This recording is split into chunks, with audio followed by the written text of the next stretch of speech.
Good day, you're welcome to this module again. The title today is Ultrasound in Obstetrics and Gynaecology. And once again, I'm Dr. Adefison Adeyemi of the Department of Obstetrics and Gynaecology of Ekiti State University College of Medicine. Our learning objectives today include to learn the principle of ultrasonography, indications for obstetric ultrasound, indication for gynecological ultrasound, rational use of ultrasound during pregnancy, and then we'll also talk about Doppler ultrasound. As a way of introduction, ultrasound is a sound wave that is beyond the audible range of frequency. The word ultrasound means sound that is very high in frequency, ultra high in frequency, and that frequency is so high that it is beyond the range that human ear can hear. All right. So this frequency is usually more than 2 megahertz. Clinical application of ultrasound in obstetrics was introduced by Ian Donald in Glasgow in 1958. And since then, there have been several improvements in resolution of ultrasound, allowing us to better do imaging of the fetus. Clinical application of ultrasound has also found use in routine care of low-risk pregnant women.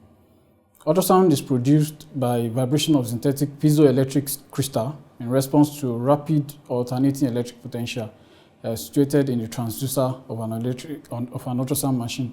An ultrasound machine has a transducer. Inside of the transducer, there is piezoelectric crystal, which converts mechanical energy to electrical energy and also converts electrical energy back to mechanical energy. Frequency of ultrasound that is used for diagnostic purposes range between 2 and 10 megahertz. The lower the frequency, the better the penetration. For superficial structures, higher frequency is often used, which range between 7.5 and 10 megahertz. While for deeper structures, low frequency ultrasound or probe is used, 3.5 megahertz. The commonly used frequency range in obstetrics is 3 to 5 for abdominal ultrasound and 5 to 7 megahertz for transvaginal ultrasound. Images on ultrasound in clinical practice can be categorized into 4. We have the B mode, the M mode, Doppler ultrasound, and then the 3D mode ultrasound.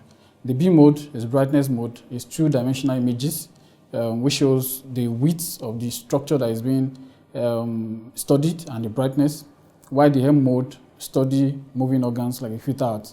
Doppler ultrasound produce sound effects that is produced by blood approaching or receding from a point as color waves. I'll still talk more about Doppler ultrasound. While 3D mode ultrasound is one of the few recent improvements on ultrasound, in which the image of the fetus is enhanced and it looks like life-like images, even in utero. This is a picture of ultrasound machine. That's the screen, and these 3 are the probes. The button, the display button, the screen, and then we have the printer A. This is a picture of the ultrasound of a fetus in utero, first trimester. This is an example of B mode ultrasound, 2D. This is 3D. Again, first trimester, and then this is 3D, third trimester. We can see that the face of the fetus is looking like live baby that has already been born. Okay, that's the advantage of 3D ultrasound over the 2D. Talking about indication for obstetric ultrasound, this indication can be categorized either for diagnosis or for therapeutic, and can be fetal indication or uteroplacental indication. Also, the indication can be categorized based on trimesters, first trimester, second and third trimester. So these are the indication. Fetal indication, can use ultrasound to diagnose pregnancy. For dating of pregnancy, we can use it to diagnose twin gestation, can use it to confirm viability, rule out structural anomaly, fetal growth and well-being, malpresentation, ectopic pregnancy. For uteroplacenta, ultrasound found use in localization of the placenta. We use it to rule out low-lying placenta or placenta previa It also helps us to diagnose placenta abruption, which is premature separation of a normally situated placenta. Ultrasound also found use in diagnosis of molar pregnancy, which is one of the complications of early pregnancy. We can also use ultrasound to diagnose uterine malformation, assess Lyco volume, and then when there is small foldate or large foldate fetuses, we can also use ultrasound to diagnose. Also, in cervical incompetence, whereby the cervix failed to carry pregnancy to term, ultrasound can also help us in diagnosing this condition by measuring the cervical length and the internal os diameter. Other indications include to diagnose pelvic mass and also as adjunct in intervention like amniocentesis, coronary-villus sampling, chordosynthesis, fetoscopy, intrauterine fetal therapy, and also in external cephalic version. These are therapeutic indications for ultrasound during pregnancy. Categorizing them based on trimester. In first trimester, ultrasound, when it's done below 14 weeks, we term it as first trimester ultrasound, and it can either be done transabdominally or transvaginally, and then rarely transperineally. The uterus, including the cervix and the adnexa, is evaluated for presence of gestational sac, and when gestational sac is seen, the location is documented, and then also we also look out for presence or absence of yolk sac and embryo. When embryo is localized, we also check for fetal cardiac activity. Cardiac motion is supposed to be detected when the crown rump length is 5 mm or more. So when the crown rump length is 5 mm or more and there is no fetal activity, then a diagnosis of blighted ovum can be made. Embryo should also be visible by transvaginal ultrasound if the mean gestational sac diameter is 20 mm or more. So if the embryo is now less than 5 mm in length and there's no cardiac activity, then a subsequent scan needs to be done to confirm viability of the fetus afterwards. Also in first trimester, fetal number is also reported. Amnionicity and chronicity is also documented when there are multiple gestation. Also the presence, location and size of any adnexal mass is also documented. And then when there are risk of fetal aneuploidy, local translucency can also be done with the use of ultrasound, as well as ruling out other structural and anatomical abnormality in the fetus. So these are the indications of ultrasonography in first trimester. Like I said earlier, you can use to confirm intrauterine pregnancy and also to evaluate suspected ectopic pregnancy. You can use to evaluate vaginal bleeding in early pregnancy in cases of miscarriages. You can also use it to estimate gestational age, evaluate multiple gestation, confirm cardiac activity, and also an adjunct called coronary-villus sampling, embryo transfer, and localization or removal of intrauterine device.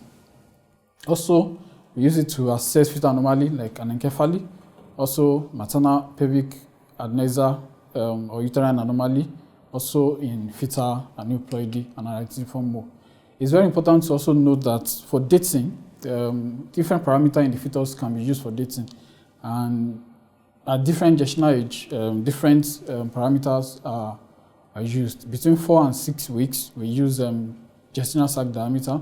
The margin of error is very low at that gestational age, while crown rump length is used up to 12 weeks, and then between 12 and 15 weeks, biparietal diameter is used, and beyond 15 weeks, the femur length, the long bone, the head and abdominal circumference are used for pregnancy dating. Second trimester ultrasound. Ultrasound also find benefits in many situations in second and third trimester. Fetal cardiac activity, fetal number, and fetal presentation can be documented with ultrasound. Fetal heart rate readings can also be documented with ultrasound. And also, in cases of multiple gestation, ultrasound also helps us to determine the chronicity, the amnionicity, and then the fetal sizes can be compared. The amniotic fluid volume in each sac can also be compared. Also, placenta location is also very important in second and third trimester, and ultrasound find use in that too.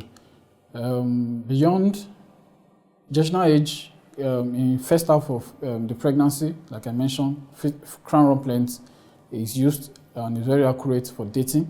While beyond first trimester, biparietal diameter, abdominal circumference, femur length are the parameter that we combine to estimate gestational age. Fetal weight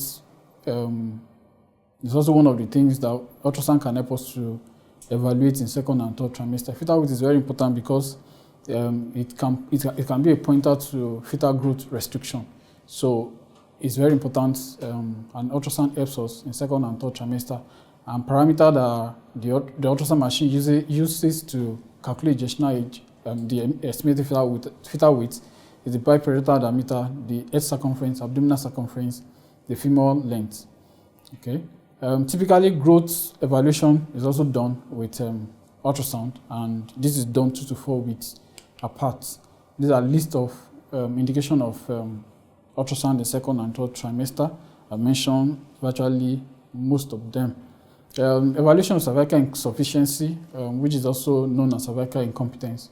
This is very important because ultrasound would help us to measure the cervical length and also the internal os diameter.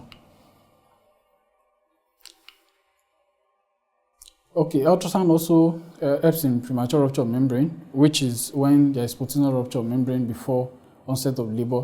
When the fetal amniotic sac, amniotic pool, the volume and the amniotic fluid index are measured, this will be low in cases of PROM. So ultrasound helps us to make diagnosis of that. Also, fetal anomaly, we can screen for them even in second trimester, especially structural fetal anomaly. Ultrasound also found use in labor and delivery, especially in patients who are not registered. And these use include to ascertain fetal presentation and position, placenta localization, also vaginal birth after cesarean section. Can use ultrasound to measure the scar thickness. And he said that any scar thickness that is more than 2.5 millimeter, the chances of uterine rupture is higher. And then in patients who are also unregistered and they are not sure of their gestational age, ultrasound can be used to date the pregnancy with the use of the ossification centers. Distal femur epiphysis ossification center is detected on it at about 33 weeks and proximal tibia at about 36 weeks. Also, in labor, patients who has postpartum hemorrhage, before they are taken for evacuation, ultrasound can also help us to rule out retained product in them. In the piperium, ultrasound find use in ruling out retained product, postpartum endometritis, pelvic abscess, abdominal pelvic masses, and also suspected pelvic hematoma. Three-dimensional ultrasound, I showed the picture earlier, and it provides an advance in imaging technology. With three-dimensional ultrasound, the volume of a target anatomic region can be acquired, unlike two-dimensional ultrasound where the pictures are planar and where measurement can only be length and breadth. For 3D ultrasound, we have a sense of the volume of that target organ. And typically it finds use in diagnosis of fetal facial anomaly, neural tube defect, and also skeletal malformation. Doppler ultrasound is also one of the improvements in ultrasonography, and it was introduced into obstetrics by Fitzgerald in 1977. Though Doppler effect has been described since 1842 by Christian Doppler, and it's basically what it depends on is what we call frequency shifts, and that is the shift in frequency of waves of energy that emit from a source moving with respect to the observer. It has since developed into a very useful tool for assessment of fetal and maternal evaluation. Why it's very important is that it is non-invasive and it's very useful in evaluation of maternal and fetal blood circulation. Actually, there is no blood vessel in the body that cannot be studied with the Doppler ultrasound. But of more importance to us as obstetrician and gynecologists is uterine artery Doppler, umbilical artery Doppler, middle cerebral artery Doppler. Normal pregnancies are associated with maternal, fetal, and placenta vascular changes, which accommodate metabolic needs of the fetus. When there is defect in these vascular changes, it may result in adverse fetal outcome, and these vascular changes can be studied with the use of Doppler ultrasound. The parameters that are measured with Doppler include systolic diastolic ratio, the pulsatility index, and the resistance index. So ultrasound, Doppler ultrasound can be used to diagnose and then to follow up patients with fetal growth restriction, preeclampsia, fetal anemia, and fetal hypoxia. This is a picture of normal uterine artery Doppler waveform. This is the systolic volume, and this is the diastolic volume. And then the system would calculate the pulsatility index and resistance index. All these parameters are supposed to progressively become lower as pregnancy advances because of the adaptational changes in the maternal and fetal blood vessels. This is the picture showing the normal umbilical artery Doppler waveform. The red is the umbilical artery, while the blue is the umbilical vein. And then this is the systolic volume, while this is the diastolic volume. I will then go on to talk about safety of ultrasound. So ultrasound is very essential and is very common and very handy, and it can be found in almost every hospitals around the world. How safe is ultrasound? That's the question on the lips of everybody. And how many times should a woman have an ultrasound done? It is essential to note that ultrasound is safe for the fetus when it's used appropriately.